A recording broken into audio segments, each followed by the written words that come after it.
Okay. Das Wort hat jetzt Frau Le Pen.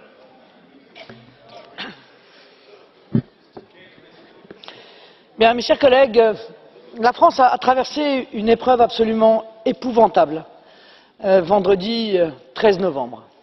Je pense que le premier respect à avoir à l'égard des victimes consiste à nommer ce qui les a assassinés. Or, pas plus que dans la bouche de nos dirigeants français, pas plus que dans l'ensemble des interventions que j'ai entendues ce matin, je n'ai entendu nommer l'assassin. L'assassin, ce n'est pas le terrorisme. Le terrorisme, c'est l'arme qui est dans la main de l'assassin. L'assassin, c'est l'idéologie qui porte et au nom de laquelle le terrorisme tue. C'est le fondamentalisme islamiste. Et vous devez le dire, car si vous ne le dites pas, si vous n'êtes pas capable de nommer l'ennemi, alors, évidemment, vous ne pourrez pas le combattre. Mais peut-être que ça gêne certains d'entre vous de le nommer. Parce que le nommer, ça oblige à remettre en question un certain nombre d'amitiés internationales. Ça oblige à se poser la question de savoir si effectivement on peut continuer à avoir comme allié l'Arabie Saoudite, le Qatar. Ça oblige à se poser la question de l'ambiguïté de la Turquie à l'égard du fondamentalisme islamiste. Ça oblige à se regarder en face et à se dire que oui, l'ensemble des accords internationaux que nous avons passés, des alliances internationales que nous avons passées, nous poussent en réalité à être aujourd'hui objectivement les alliés du fondamentalisme islamiste plutôt que d'en être les ennemis. Alors moi je propose que l'on change ces alliances et je considère que tous ceux qui luttent contre le fondamentalisme islamiste doivent être considérés comme des alliés, sans aucune réserve. Ça passe évidemment par des pays musulmans qui luttent contre le fondamentalisme islamiste, l'Égypte, les Émirats arabes unis, ça passe aussi évidemment par la Russie, ça passe par l'Iran.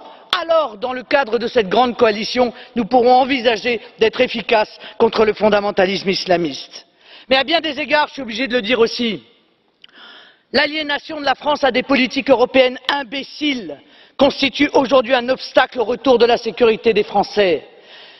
Au premier rang de ces politiques imbéciles, il y a la question de l'immigration massive, qui est ancienne, qui est le terreau du communautarisme et la réponse aux questions que vous vous posez. Mais pourquoi y a-t-il des terroristes qui sont nés sur nos territoires de l'Europe? Eh bien pour ça. Parce que l'immigration massive a entraîné du communautarisme et que le communautarisme est le terreau dans lequel le fondamentalisme islamiste vient chercher et vient recruter ses futurs soldats. La Commission européenne annonce qu'il y aura 3 millions de migrants qui arriveront dans l'Union européenne l'année prochaine. Bien sûr, nous ne mettons pas un trait d'égalité entre les migrants et les terroristes. Bien sûr. Il n'en demeure pas moins que ce que je dénonçais dans ce Parlement au mois de septembre, l'infiltration de djihadistes au milieu des flux de migrants est une réalité. Et cette réalité, elle a tué vendredi dernier. Vous pouvez faire semblant de ne pas voir cela, mais elle est là, cette réalité. Et on ne peut pas ne pas en tenir compte.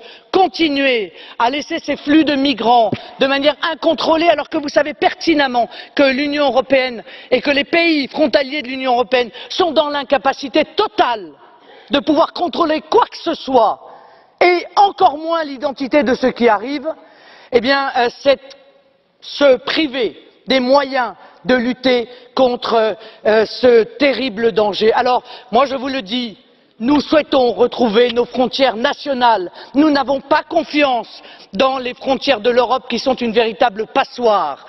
Aujourd'hui, les frontières françaises sont à nouveau contrôlées de manière temporaire. Eh bien, nous ferons tout ce qui est en notre pouvoir pour qu'elles soient contrôlées de manière absolument définitive. Vous nous parlez de contrôle, de renseignement, mais quel contrôle? Les passeports qui sont détenus par les terroristes, ce ne sont pas des faux passeports, ce sont des vrais passeports délivrés par l'État islamique dans les administrations dont ils ont pris le contrôle en Syrie. Ça aussi, c'est une réalité qu'il faut regarder en face.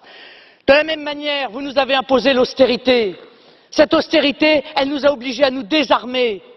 C'est à cause de l'austérité que l'Union européenne a imposée au pays que nous avons moins de militaires, que nous avons moins de policiers, que nous avons moins de gendarmes, que nous avons moins de douaniers. Nous ne voulons plus de votre politique d'austérité. Nous ne voulons plus que ce soit vous qui décidiez quelle est la priorité dans notre budget. Nous voulons là encore retrouver notre souveraineté budgétaire pour décider qu'il est plus utile pour nous aujourd'hui d'accorder une priorité budgétaire à la sécurité de notre territoire. C'est nous qui voulons décider de cela. Depuis le 13 novembre, l'état d'esprit des Français a changé. Les institutions européennes doivent comprendre que pour nous, rien ne sera plus jamais comme avant. La folie migratoire, la haine des frontières, l'obsession austéritaire, les mauvais choix en matière d'alliances internationales sont devenus des dangers clairement identifiés par les Français. Une minorité grandissante partageait nos vues sur ces sujets. Nul doute que le regard est désormais très majoritairement lucide. Nous n'aurons de cesse de dénoncer ces dangers pour défendre la sécurité du peuple français face aux actions que je considère criminelles des institutions européennes. Bravo.